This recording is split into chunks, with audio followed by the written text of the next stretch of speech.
Welcome back to You Can't Say That in Court, a podcast by Rise Women's Legal Center. I'm Vicky Law. And I'm Stephanie Melnick. We are your hosts as we continue this conversation about survivors of violence navigating the BC family law system. We recognize that the legal system we have in BC is colonial and causes harm to families, which disproportionately impacts Indigenous people.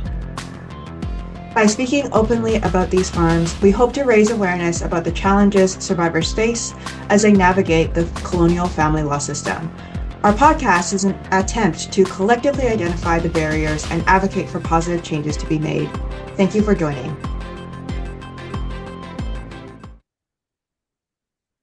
Our podcast series will discuss difficult topics such as gender-based violence and intimate partner violence. This includes physical, sexual, emotional, psychological, and financial abuse. Please be aware that this is a thread that is woven throughout all the episodes, and we hope you will take care of yourselves however you need. Hello, everyone. This is episode 11 of our second season of You Can't Say That in Court. If you've been following our episodes this season, you'll know we've been talking a lot about systemic change and had a kind of theme of solutions that might be able to be implemented to help address some of the shortcomings, especially in the family law system. So we're talking today to cap off that theme, talking about training, specifically about family violence. And we think this is a really important part of the solution for improving the legal system. So there have been lots of recommendations over, I don't even know how many years from how many different organizations that training on family violence needs to improve. So we're here to just talk about that in a little more detail.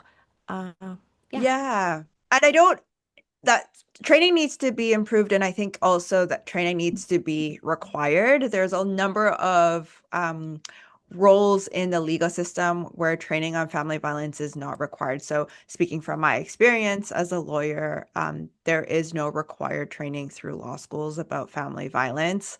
Or Right. even into our bar exam when we go through to become a lawyer with the Law Society, there isn't a requirement to take training on family violence. And I think our position and a lot of the position of other anti-violence organizations is that everyone who is interacting with survivors need to be trained on the dynamics of family violence and what it means. So that could be lawyers, judges, police officers, Crown Counsel, child protection workers, court staff, Yeah, etc. basically, yeah, any support workers. Also, it's similar in the like the helping sector, the support worker sector with Mhm. outreach workers, victim service workers, transition house workers. There isn't mandatory training there either.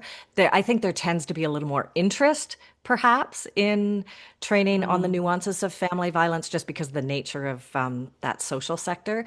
But yeah, I agree that if the training was mandatory, it really would signal how essential it is for anyone working with survivors of violence.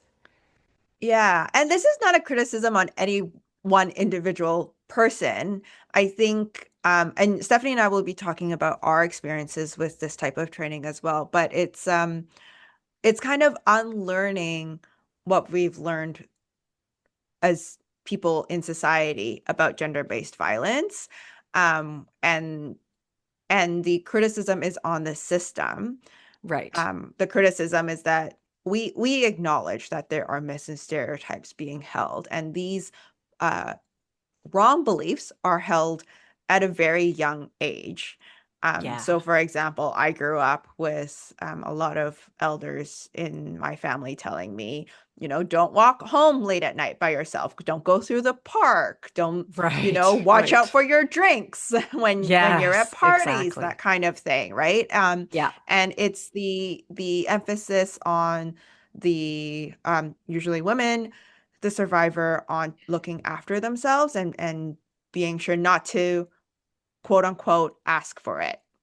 Right. Yeah. And I think there's been a shift over the last couple of decades, probably, in really moving this, if I can say, like, quote unquote, problem out of the secrecy of family Mm-hmm. into a more public space of society in general and say, no, this is something that everybody seems to be aware is happening somewhere at some time, and that violence in relationships in particular are a really big problem for society. So it takes time before the complexity of that, I think, is accepted, because as it moves from the private sphere to a more public sphere, it tends to get oversimplified. And I think it's more comfortable for society in general to just be like, oh yeah, it's a family problem, or we're not going to touch that, or we don't want to step on people's toes. We don't know what's happening behind closed doors, kind of excuses for not getting involved. And I feel like that's shifting, that generally in society, there's a feeling that we need everyone to feel safe and that children are seriously impacted when Mm-hmm. gender-based violence is happening. And so this is in all of our interests to protect vulnerable people, especially kids. And I think based on our previous episodes, we've all obviously talked about myths and stereotypes, and the training that we're talking about is unlearning those types of beliefs, right? Like Right. kind of rewiring our brain to know the dynamics, of course, of controlling behavior, what it means for survivors and children, and so there it needs to be a lot of work. And so Yeah. um with my training, I knew from a very early stage of my career that I wanted to be working in the anti-violence sector. And so my training was very organic in that I sought out mentors who I knew were doing this type of work and learning through them Right. how I should be in doing this work, which is because at the time, it was, I didn't know about any formal training. I didn't know that there were conferences about this type of Right. work. Right. I just wanted to be a lawyer and I wanted to do this Right. work. So I was looking for lawyers who had this feminist, anti-violence, informed lens. Right. And you would not have had any family violence training to speak of at law school. Is that right? No. Yeah, yeah. There Yeah. was no courses. Well, the courses that I took didn't talk about gender-based violence in the way that we're talking about it now. Right. Which seems shocking when you think about family law and education in family law. I just can't imagine Hmm. teaching a course or learning about family law without the context of family violence being a part of it, especially how it's codified into legislation and just intertwined. Yeah. Yeah. And I think it's different now because when I was in law school, family violence wasn't in legislation in the Family Law Act Right. or the Divorce Right. Act. So I think it is really different now. I think a lot of professors and instructors do teach about family violence, which is great. Yeah. Um, However, those courses are not required. Like you don't need to take family law. Right. Um, Right. Right. and different law schools have different required courses in order to graduate. And so there's a discussion, I think, amongst the legal training for lawyers about when to make it required. Like, is it at law school or Hmm. is it when they take their bar course to get licensed through the Law Society? But I think a lot of things have changed since, for at least BC, when family violence became part of the definition in the Family Law Act, that a lot Right. of professors are including that in their materials. Right. Which is super encouraging. So there we go. Yeah. It's already shifting. There's already progress being made. Yeah. Yeah, and so yeah, my training on family violence was a lot more formalized because I came from a career in math and science, and then after having kids, kind of transitioned to some opportunities in the social sector, and then ended up taking on the role of manager of victim services in an RCMP context. And so one of the first things I did was just went for training, and there were a number of conferences that were going on at that time. So, like EVA BC and the BC Society of Transition Houses and WAVA at the time, they had all put on kind of these more in-depth training conferences, and I was just really struck by how nuanced and complicated the Mm. topic was of, intimate partner violence and family violence. And so it really caught my attention because I kind of am a problem solver at heart, and this felt like a really difficult problem to solve. And I think that's still the case. But it's interesting because I feel like lots of people who work in family law are really I don't know, the hook is that really tough to solve issue. And so we want to put lots of time and energy and brain power into working on the issue. And so I often say that, now that I've been exposed to family law and kind of have seen the lawyers who practice so well in the space, I'm like, I think it's the most complex, challenging area of law, and the smartest lawyers are doing family law. That's how it appears to me. So yeah, it was interesting because my entry point was completely different than yours, being so much more organic. But I Hmm. feel like that's really good to know because anyone who is interested in the topic can approach it from different angles. Yeah, and I think the key part is like wanting to be in this sector and wanting to learn and do better. Yeah, And I think you and I both agree that training in this area, it does need to be ongoing. yeah, And it's not kind of, oh, I've done it once, checkbox completion.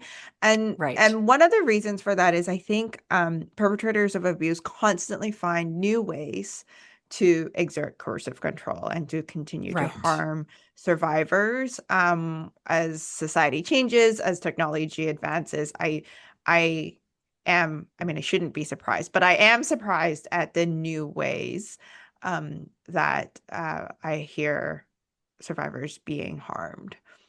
right. I think also our understanding of how family violence looks evolves over time because even the Yes. term coercive and controlling behavior is one of the newer terms. I mean, it's been around a Yes. while, but understanding that smaller incidents as a pattern of isolation and abuse, that whole concept didn't really exist, I think, in the public sphere. Say 10 Yeah. years ago, even if someone knew intuitively that, like a family member, for example, could see that their sister or their aunt or, someone was really in a bad, quote unquote, bad relationship. It's like, oh, yeah, we never see them at family gatherings anymore. Like whatever it is, it's that Yeah. pattern over time that has now become a much more well understood area. So having ongoing training as our understanding evolves, but as well, like you're saying, as perpetrators using new ways to be abusive. Yeah, it doesn't make sense to just say, for example, have training at law school for lawyers and then it's one and done, like you're saying. It's kind Yeah. of reflects the whole screening for family violence as well. It's not a one checklist activity. It has to be ongoing. And it's not only because what you're learning about is going to change, but also I think as a practitioner, your understanding builds over the years. And so accumulating more and more knowledge is really important in this area. Yeah. And I think, there's so many different definitions of coercive control, but they all relate to each other. It's not like they're contradicting each other. And I think Right. the difficulty of defining it is because people do want a checklist to be like, what examples Yeah. fall Yeah. under coercive control? And I think what a lot of scholars and experts in this area are saying is it's so fact specific. So going back to one of our Mm, earlier examples, um, someone keeping the wallet, like holding onto a wallet for someone else, may not in right. itself be coercive control. But what are the Hmm. other factors that come into that, right? Does the person who doesn't have their wallet have access to uh, finances? Are they able to pay for things without being questioned or controlled by how much they can spend? So it's Right. so um unique and specific to those two individuals in that relationship, Right. Yeah. it's hard to list out all the possible examples. Yeah, absolutely. And some of the better training I think that we've heard recently or that we've been a part of really focuses the survivor at the center of it. So even in that example of her wallet being taken for quote unquote safekeeping, she was the one that flagged that that made her uncomfortable and she didn't understand what was happening until years later when she Mm-hmm. realized that was the beginning of financial control in that relationship. And so legal practitioners who are taking training might be looking for a checklist of please define very clearly what coercive control is. But until they've practiced and listened to the survivors' accounts of how they felt and what they thought was happening, then I think the practitioners end up accumulating more knowledge and understanding, and then they can Mm-hmm. get formal training that complements that. And yeah, it really speaks to that ongoing nature of keeping our knowledge up to date and just continuing to gather more data points about what it means. Yeah. Yeah. And because training needs to be ongoing, we really think that it should start at the beginning of someone's career or when they're Hmm. in school to fulfill that role, whatever that means. And Yeah. that curriculum for these roles really do need to have a required training on family violence that is specific for that role. Yeah, absolutely. I did want to mention really briefly my glass half empty take on mandatory training. I 100% agree mandatory training is the way to go because, like I said earlier, at least, at the very least, even if it's not super effective training, it's still going to signal that it's important and that everyone must have it. And that's a great starting place. And then the content can improve from there. But I have been in workplaces before where training was mandated and it was kind of a top-down push. And the employees just were resisting the training. Either they didn't believe it was important, it wasn't relevant to their work, whatever it might be. But I witnessed even like cheating on tests at the end Mm. of the training modules just to get their passing mark to meet the requirements. And I really am fascinated by, but also not impressed, but fascinated by what effective training actually means. Because the person who is being trained, who's seeking out new knowledge, has to want that knowledge. They have to have a bit of an open mind to shifting how they think for it really to take hold. And I don't know if we can force people to shift how they think about things. I'm just hoping that the more training that's out there, the more formalization of this learning, that it just kind of permeates everywhere. And like we've mentioned right at the beginning, all of the different workers who have contact with and support survivors, the more of them that are getting training, they can probably come across something that really strikes a chord for them. And then they end up seeing something differently and they understand the nuances of family violence differently. And then maybe they can influence their colleagues, even at a different agency or something, say, hey, I never thought about it this Mhm. way before, but, I really think this is what's going on in this particular case. So, although I do have a bit of that glass half empty view that mandatory training is not going to work all the time, people will find a way around it if they don't believe in it. Just saturating the whole sector, I think will help. I think that's a catch-22, right? Because we want people who are in this sector to take the training, but in order for it to be effective, they need to want the training. And I Yes, think yes. the ironic part is the people who are opposed to the training are probably those that could benefit from it one way or another. Right. Yeah. Um, and and I think that we are all human. We are no experts in one thing or another, and we make mistakes. I have definitely made mistakes in this line of Right. work before. Same, of And I course. think Yeah. it's the humility to learn from that as Yeah. well, Yeah. to know that, oh, oops, I messed up and I need to do Yeah. better. And I'm Yeah. going to fix it, right? Right. So there needs to be a little bit of that in the Yeah. training as well. Absolutely. Yeah. The glass half full take that I have is that almost everyone I've encountered, no matter what the sector, transition house workers, lawyers, Mm-hmm. judges, police officers, everyone who gravitates to those jobs does want to help. There are very few Yes. people who go into because those are all helping roles. So we can start there and work from that and hope that it helps helps decrease a lot of the myths and stereotypes that are held more generally in society, and maybe that's a starting place for making those changes and then pushing it out generally into the larger sphere. Because we know that people who are working in those helping professions, no matter what it is, they can cause a lot of harm if they Mm. don't believe in the survivor that they're supporting. They don't understand the nuances of what family violence can look like, or they really do still believe in the myths and stereotypes, and they can't identify them as myths and stereotypes. That can be extremely harmful for people. Yeah, and there is harm in multiple of ways, I think. So it's harmful for the survivor to interact with someone who doesn't believe them or thinks that they're making a claim for family violence as to take advantage, right? Like a lot of the Right. myths that we've talked about before. So that's Yeah. that's harmful for the survivor to navigate the legal system that way. And then the other harm is the consequences of, for example, in a legal system, let's say the family law order that's being made due to not having violence brought up. And so that Right. order can Right. stay on throughout the family law file, and the survivor has now needs to rectify that order that didn't consider family violence. So there's Right.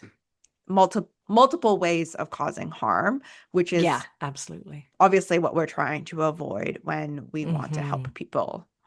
Yeah. And, support workers like transition house workers, victim service workers, women's outreach workers, for example, they tend to be a little more, or work at organizations that are survivor centric, like putting the client at the center of Hmm. things, really trying to take their cues for how to help based on what the survivor is sharing and asking for.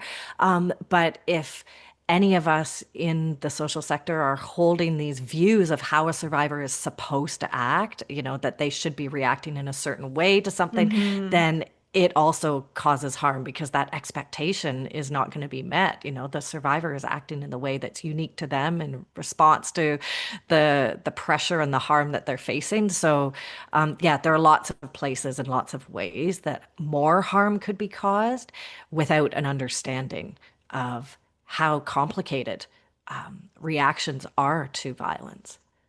Hmm. Um, and we know that training is not the only answer to this, right? Because Right. once someone has a training, they need to know how to implement it and how to practice it. And so, Hmm. again, it takes practice. Um, and what I'm trying to say, though, is that this is the first step. Right. And there needs to be system-wide change because the system, as it stands now, still puts the onus on survivors to keep themselves and their children safe, Right. or on survivors to prove that the violence happened. But we can't change the system unless the system actors knows the dynamics of family violence. And unfortunately, it will take time. Yeah, absolutely. Yeah, we had mentioned previously around lawyers being required to do screening for family violence, but not Hmm. required to have the training on family violence. And Yeah. there's so much focus on, yeah, do the checklist or do the screening, there it's done. But the ultimate goal is safety. That's why we're doing all of this. That's why education is important. And so you're right, if systemically the onus is still on survivors to keep themselves safe and to flag certain things and to kind of do this dance in the background around, the the pieces of the system, it's not working. So understanding where those barriers are for survivors, how safety is compromised sometimes by processes, especially legal processes. This is really, really important to be part of that education, I think. It's going to end up ultimately keeping people safer, which is what we're trying to do. Yeah. Yes. And so with training, we know that, as we've said before, that the actors in this system want to help. And in order to help, we need the training to do so. Yeah. And so knowledge isn't the only solution here. Education is not the only answer. There's many, many ways that we can move forward to make the change that we hope to see. Um, and I think I can say that you and I are both hopeful that we are seeing slow Yes. changes. Yes, I actually Um, am. And almost every time we record an episode, there are these glimmers of progress and change that I hadn't really necessarily noticed in the work and doing the work. So it's really nice to kind of take this reflective pause and go, yeah, no, I'm very hopeful that things are changing and going in the right direction. Yeah. yeah. And so with that, this is our final episode of season 2. Stephanie and I are going to be taking a break for a couple of months, and we'll come back soon with season 3 of You Can't Say That in Court. Thanks so much. Thank you, everyone, for listening. We really appreciate it. For any legal professionals who are interested in more training for family violence, particularly family law lawyers, RISE is currently producing training content, and you can access it through our website, riselegaleducation.ca. We'll share the link to the training in our show notes. Thank you. If you like our podcast, please share it with your networks, friends, and family. If you want to keep up to date with the latest episode drops, you can follow RISE on social media. We are at RISE Women's Legal on all platforms.